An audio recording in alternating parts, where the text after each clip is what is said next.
My name is Carlijn Postma, and I'm from the Netherlands, from Zwolle, from the other end of the Netherlands, actually. It always seems very far from Amsterdam, but the other way around is it's only an hour and a quarter from here.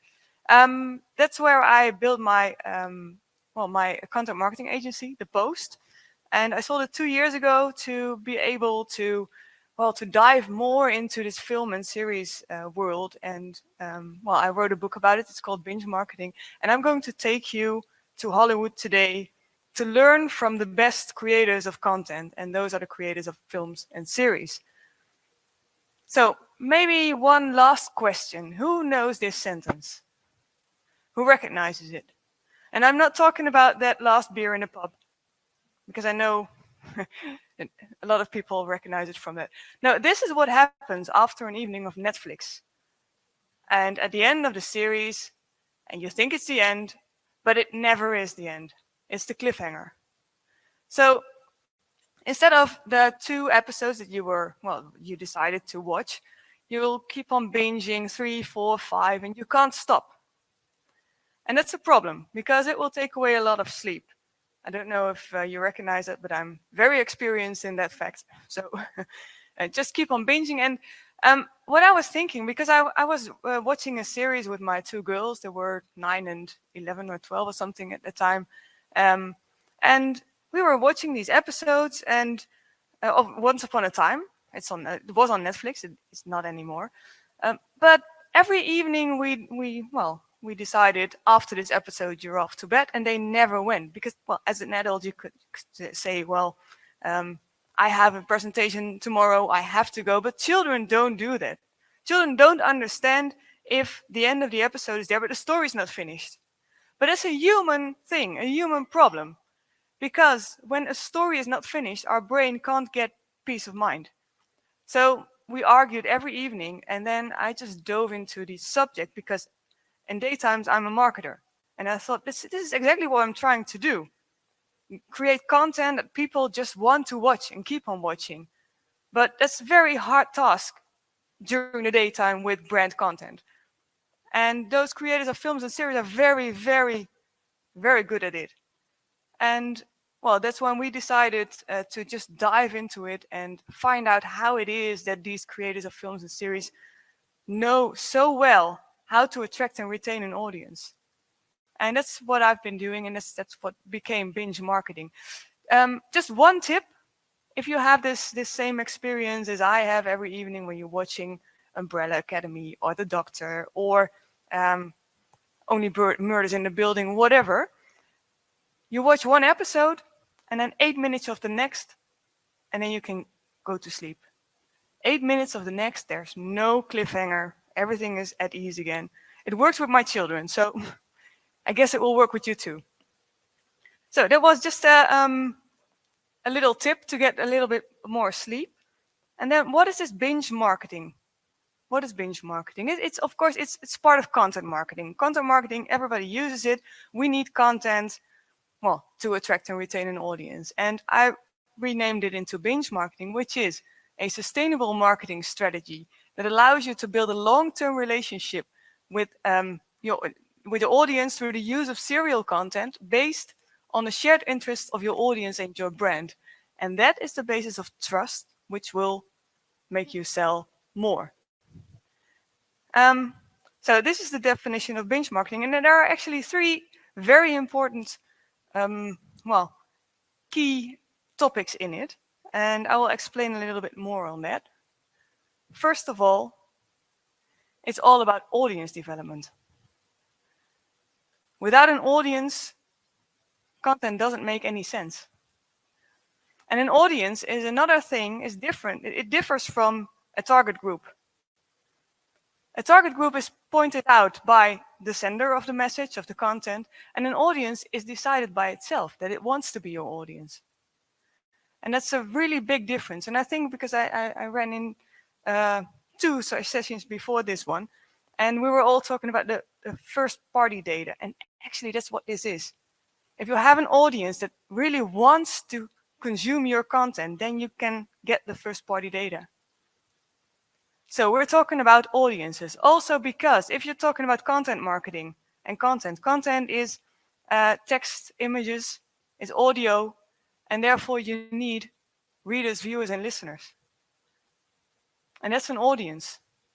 If it doesn't want to be your audience, it just walks away. It just blocks your ads, as an example.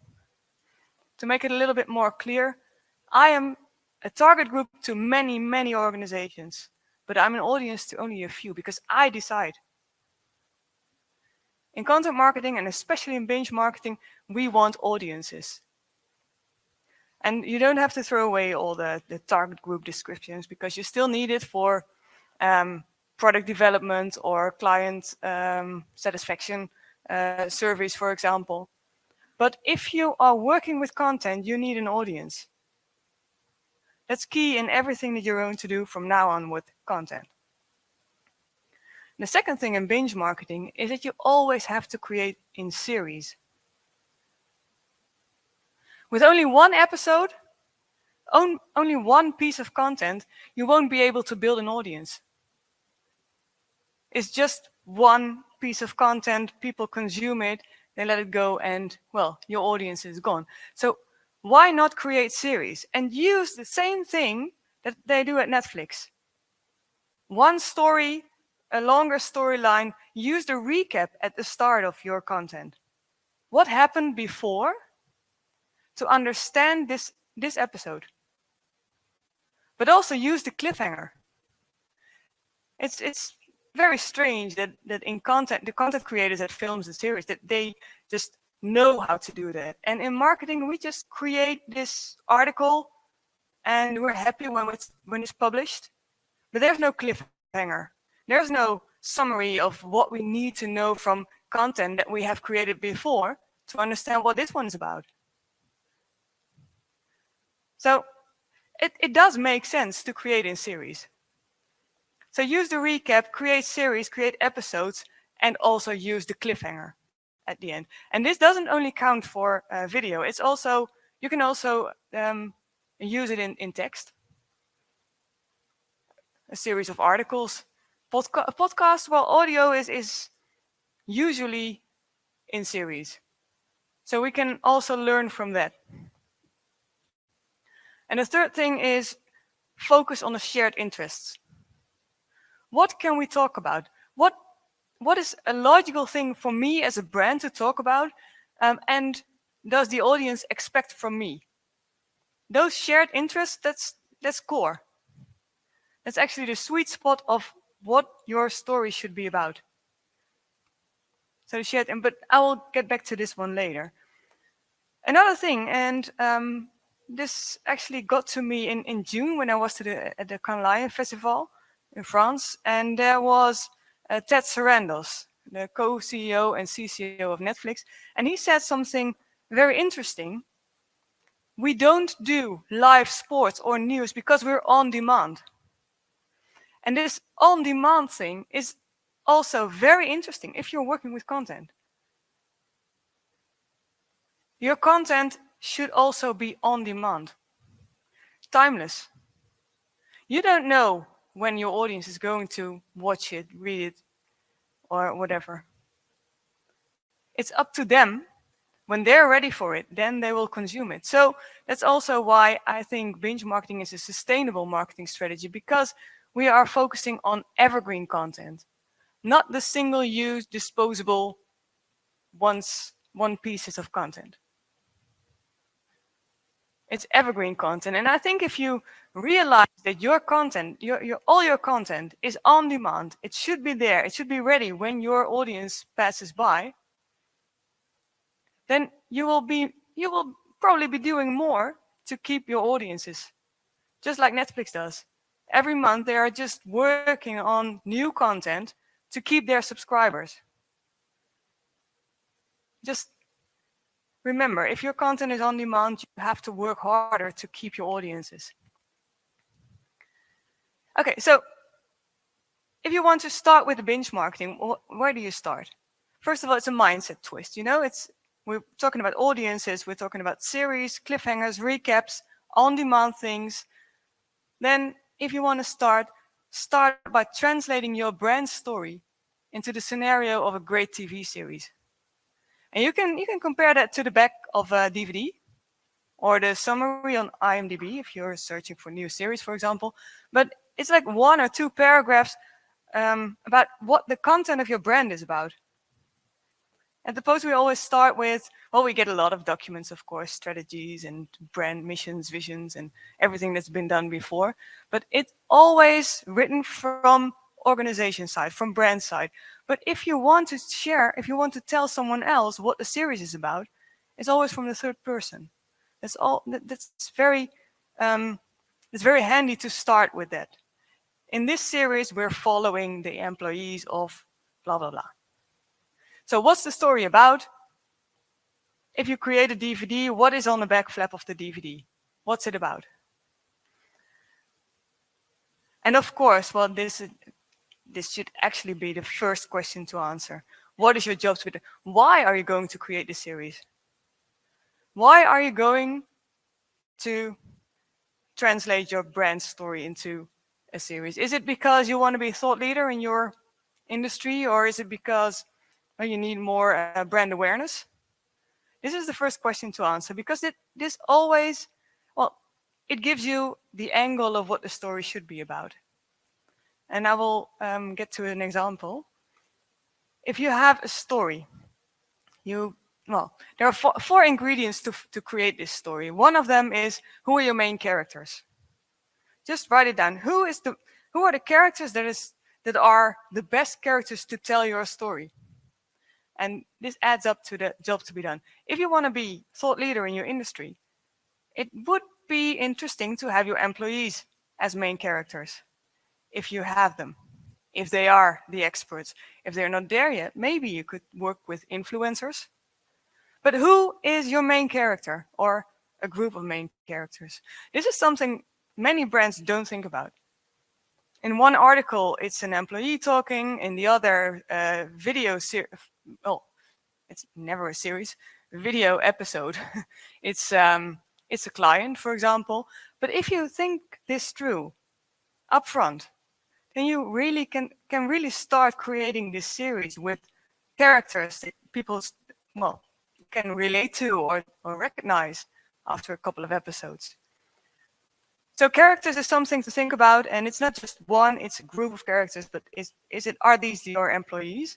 And maybe you can have some guest appearances in clients, but it is all key before you start with creating your content. The second thing is, what is the arena? Where does it play? Is it, for example, in your office building? That's the decor. But could also be in a hospital, and don't just think in the place where it is. It's also circumstances and time. Is it in a hospital during a pandemic? You'll get another series than in a hospital in 2030, for example. You can play with these things. It's all part of crafting your story. And then 3 to 5 themes. These are close to the key values of the brand, or things that you want to be recognized for. If you recognize that you're writing down like 10 or 12 themes, then you're probably writing down topics for your episodes, and not the basis for your story itself. And the last thing is your genre. Is it documentary? Is it human interest? Is it humor, lifestyle? And all these things, if you have these 4 ingredients, if you have written them down, then translate them into this back flap of the DVD. And that's the brief for all agencies you work with, and for all employees who are working on content for your brand. And if you've done that, then it's time to start creating, your content plan actually. But that's about seasons and episodes. Not everything at the same time. Just have this season of, for example, 10 episodes, and you have that one in Q4, and in Q1 you start with season 2. And it really gives you peace of mind too, instead of running from campaign to campaign.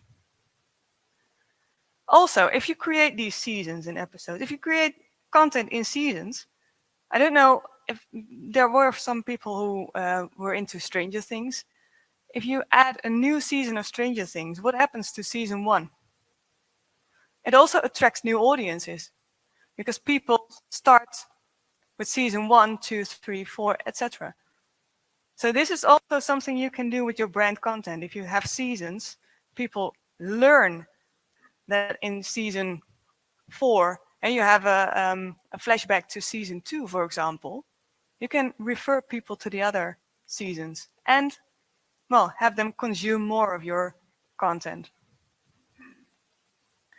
And now I also know that people, probably a lot of you too, how can I get all my content into one storyline? If you're like Philips or Unilever, that's quite difficult. I understand. But have a look at Marvel, what Marvel's doing. Marvel is creating one film after the other, one character after the other. You have Iron Man, Thor has a new movie, Black Panther, you can name them all, I guess. But what they do very creatively, is that they work from storyline into the other one. At the end of, I think it was Iron Man or something, at the end of Iron Man, there was a cliffhanger to Thor. And then at one point, they all work together as the Avengers. And if you compare all those characters in the Marvel movies to brands, then you can work with this multi-brand strategy just like they do. Why create new brands, new audiences, if you can have crossovers from one brand to the other, from one audience to the other? That's also what Marvel does very, very well. If they need a younger audience or more females in the audience, they create a new character or they revive a new character and use the audiences they already have. Second, well, I was already talking about the Doctor. Doctor Who is a series running ever since the 60s at the BBC. And what they do perfectly well is every year, between I think it's Christmas and New Year's, they have a special. So if you think, well, I can't fit everything that I have to explain to my, that I have to communicate about in one series, then do it like they do, with a special. Same characters, same universe, same theme, same audiences. Completely different story, just a start and an end in 2 episodes. But the audiences are waiting for it because we already know what's coming. We already know the characters. We already know the series. And that's what we want to consume. So if you compare that to what you want as a brand, you can also work with specials. Question for the real die-hard bingers. Who are these people? And now everybody's thinking about, oh, I don't know those actors. No. This make more sense? This is the end slide of season 3. I was warning for spoilers. Season 3 of Stranger Things. But who are these guys? These guys are not actors, but they are the showrunners. The showrunners of Stranger Things. And what does a showrunner do? A showrunner is responsible for the storyline.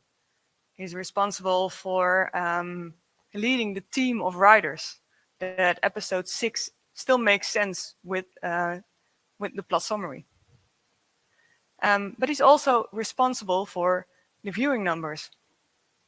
If there's not an audience, they don't get a new season. So that's why I compare a CMO as a showrunner. Every brand needs a showrunner. Responsible for a storyline, responsible for the agencies that they work with the internal teams, external teams, but also for the viewing numbers.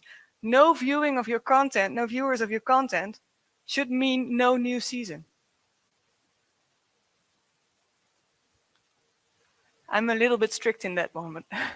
I think we have a lot of waste floating around the internet, and that's not necessary. Okay, another thing, big thing, and I think we're just at the verge of this whole new industry. This was last year. Amazon bought MDM Studios. Why would they do that? For a lot of money. Because if you have content, you have audiences. If you have audiences, you can sell. And that's exactly what they're planning ahead of, because the next big thing is Hollywood meets tech. I don't know if anyone of you has Prime, Amazon Prime. I've got them all because, well, it's education for me, of course. Yeah.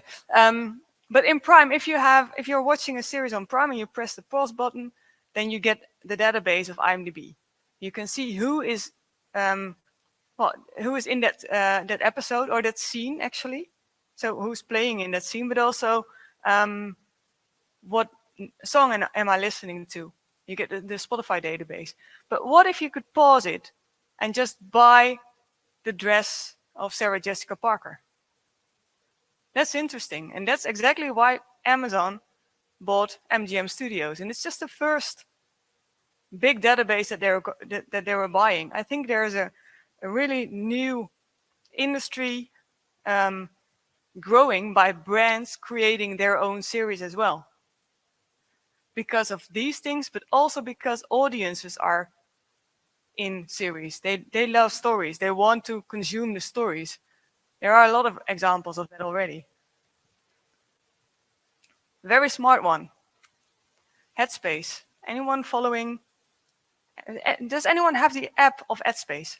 Headspace, sorry. Yeah. To get sleep or to meditate? To explore. Okay, good. But actually, Headspace is a commercial app. And you can guide to meditation, guide to sleep.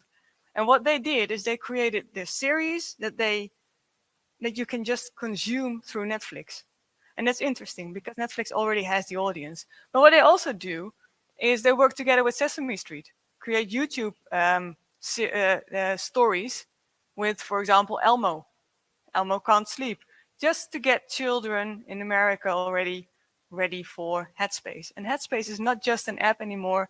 They're calling themselves a healthcare organization. Also for work, combination with work. How do you call it? Workspaces. I don't know. Anyways, interesting that Headspace has its audience already on Netflix. So I think it's very interesting also for brands to invest in this series, in stories. People understand stories. You can relate to stories. And it's also what a Danish company did, the Danish ferry. The ferry from Denmark to Norway. And they created a series where they asked a chef to get the restaurant on the ferry a Michelin star. And they created a 7-series, it's a 7-episode series from it. And interesting that this data shows that the first episode, and I think, well, I know because it's from Bytes, and first episode always has a lot of viewers. But once viewers are into the story, you can see that the view-through rate is increasing until the last episode. That also makes more sense to create a series, serial content, instead of just one episode having viewers watching, 1, 2, 3, 4 seconds. Just have people consume the whole series, and that's interesting that people are really exploring this kind of things. And that's also what I really want to state here, that we want to invest in viewership. The time audiences are consuming your content is worth so much of all the developments that I just mentioned. And I think this is an interesting thing because Bytes is it's a streaming service for brand film. It's interesting. There is a Dutch version as well, but there's also a global version. And I think you can see a lot of brands that have invested in series already, or series or films or stories. And I think this is something that will be, well, over the years it will increase more and more. So this was one part of all the storytelling, actually, because it's about how you as a brand can tell your story to audiences, to have them engage with your story. But on the other hand, you want to know what is relevant to your audiences. And that's also something that I discovered by by looking into Hollywood and Netflix and some literary scientists like Joseph Campbell. I don't know who is aware of who knows Joseph Campbell, but Joseph Campbell was the one who discovered that every story has some kind of story structure. And they all have the same. It's from religious stories to fairy tales to, how do you call that? The history. Every story has the same story structure. And it's a 12-step 12-step wheel, and I'm going to run through it. I'm so sorry. I run through it through Finding Nemo. Anyone not seen Finding Nemo yet? Because I'm going to spoil this movie and all other movies from now on, because of all the stories that are like the same like this. So every story, and also this one, starts in an ordinary world. There's nothing really going on. In the story of Finding Nemo, it's not about Nemo, it's about his father, Marlin. Because it's the hero's journey, and the hero's journey is about a hero in a movie overcoming his fear and everything. And I will run it through. Marlin lives in the coral with his only son, Nemo. There's nothing really going on. But then, it's the first day at school of Nemo, and he does a game with his friends, and he says, I can swim to the boat, and I can touch the boat. And then he does that. His father is watching him, and he gets caught by divers. So Nemo's gone. And then you would say, if a father sees his son being taken by divers, you will swim after him. But Marlin is afraid of open sea, so he freezes.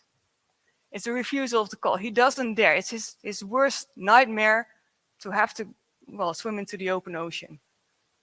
So he doesn't do that. But then there's always a mentor, and that's Dory. And Dory is the fish with a 5-second memory. Don't know if you know her. She probably doesn't know you, or for 5 seconds. And but Marlin gets just about enough tips and tricks, and he gets more secure, and he thinks, okay, if we can go together, let's find my son. So they're crossing the threshold. They're going after Nemo. They're meeting friends and enemies, vegetarian sharks, some turtles.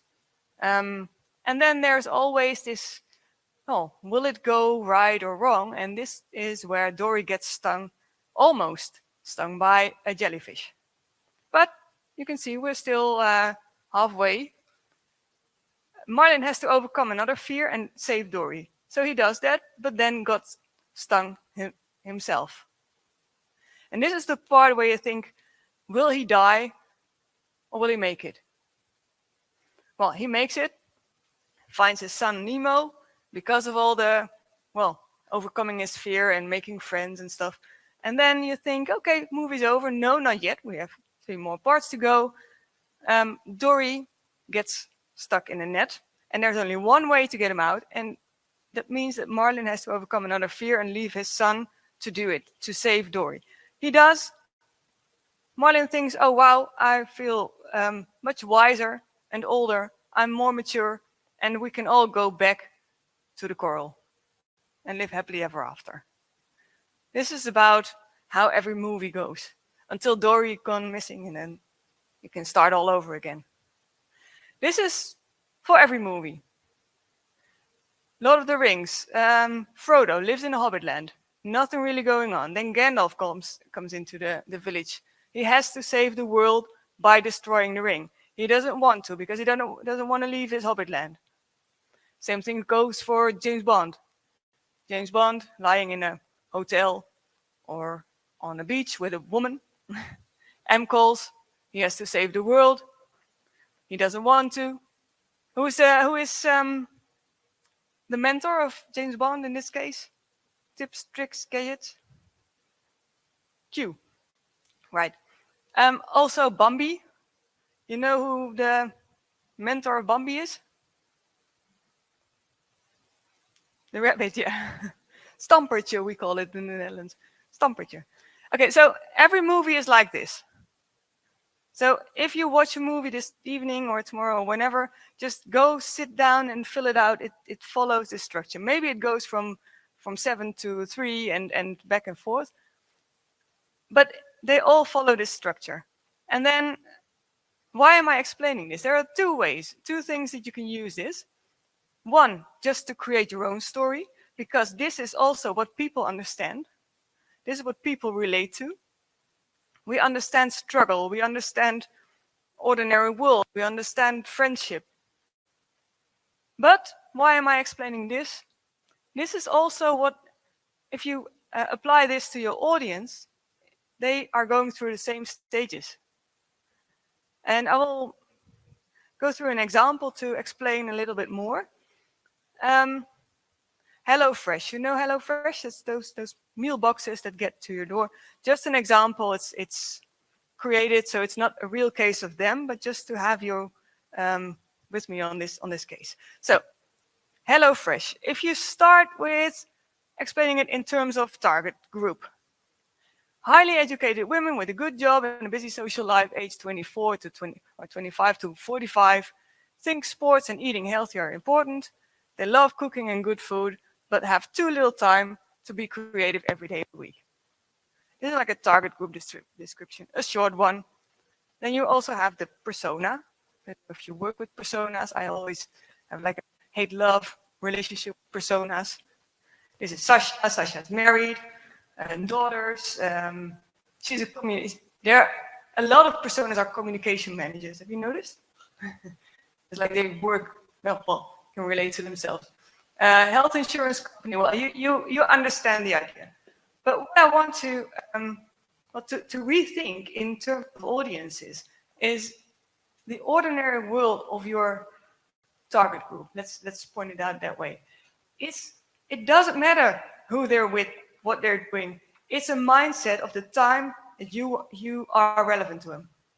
So the ordinary world of this target group is, despite my busy schedule, I find it important to cook healthy and varied meals. Nothing going on, just anyone can relate to this one. But it does create a domain. And the ordinary world of your audience is always, there's nothing really going on, I'm just living my life, and you can come by or not. It's just creating a domain. So, the ordinary world is the audience doesn't really care. But you want to know when it does care. So in the ordinary world of the HelloFresh box, despite my busy schedule, I find it important to cook healthy and varied meals. Then it's a call to adventure. What makes them move? Where can you be relevant? What are my shared interests as a brand with this audience? Well, it can be a lot of things. For example, I'm looking for recipes, quick, healthy, varied. Biological, also a possibility. I want more variety in my weekly meals. How can I cook healthy meals? How can I organize healthy dinners? These are things you can get from your Google search or your what are people doing on my website. But this is key. Here you can make your episodes. This is what interests people. And it is part of the domain that they started out with. But what also is very relevant is what makes them stop. What makes them stop searching? It could be it's too expensive, I don't have time for that.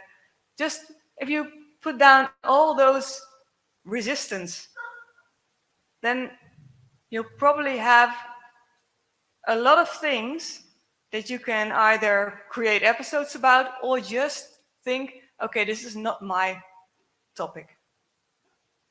We did something for Dela. Dela is, life insurance. Is it? If you're in the Netherlands, if you're 25, then you are not allowed to be on your parents' life insurance policy anymore. Then you have to have your own. So there were two things. We could. There was a question at the post. Can we get that audience? How can we get that audience to buy their own life insurance policy? And research told us that people between 25 and 30 just don't think they die. So it's resistance. They don't die. They don't think so. So there are two things we can do. Or you create a campaign and you say, hey, you can still die. These people have gone before you. There is a club of 27. Doesn't really fit the brand. Or you can go and you can leave this one because it doesn't work, and you can go for something that makes them move. You know, the call to adventure. Well, it does sound like excitement, but what we did was we created a tattoo series on Instagram where people, groups of people who have lost someone dear to them, and created a tattoo about as a reminder of the person. And this tattoo series was something that people could talk about, and this brought more engagement. Of course, it didn't sell directly more life insurance policies, but it's just to understand that if the resistance is too high, then you choose another angle for your content to get people in your first party, in your relevance. That's what it's about. In the same example, we have to choose who the mentor is. Who will help my audience overcome their fear or their resistance? And in this case, we took, of course, with the tattoo series, it was people who have experienced a loss. But this is something you can think about. It's also with the case I'm explaining here. You can use influencers, for example, or maybe clients who have done it before, who've created the meal boxes before, and then the crossing the threshold. This is where people understand, or they think, okay, this is interesting for me. Let me follow up on it. This is the part where you lose people or you gain people. And then there's one thing. This is the part where in a story people make friends and enemies. And I think this is also something very much underestimated in content and in marketing, because we all know who our competitors are, but we never really know who our content competitors are. I wrote an article on Frank Watching, I think a long time ago already, but it was about Knorr and Mktg. They're from Unilever. They're creating recipes. Well, they're creating boxes with where you can just put a fresh vegetable in it. But what they did is they created recipes as their content marketing strategy.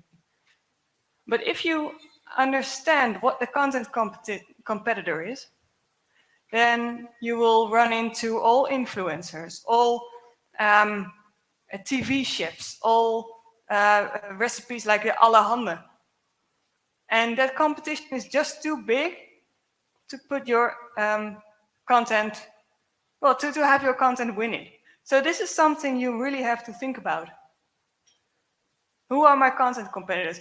And what it will get you is an overview of maybe another angle to take, or who can I work with? Who can I partner with?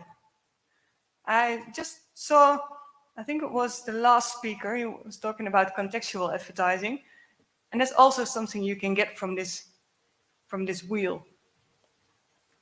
But I'm far from ready with this wheel. There are still 6 more steps you can run through.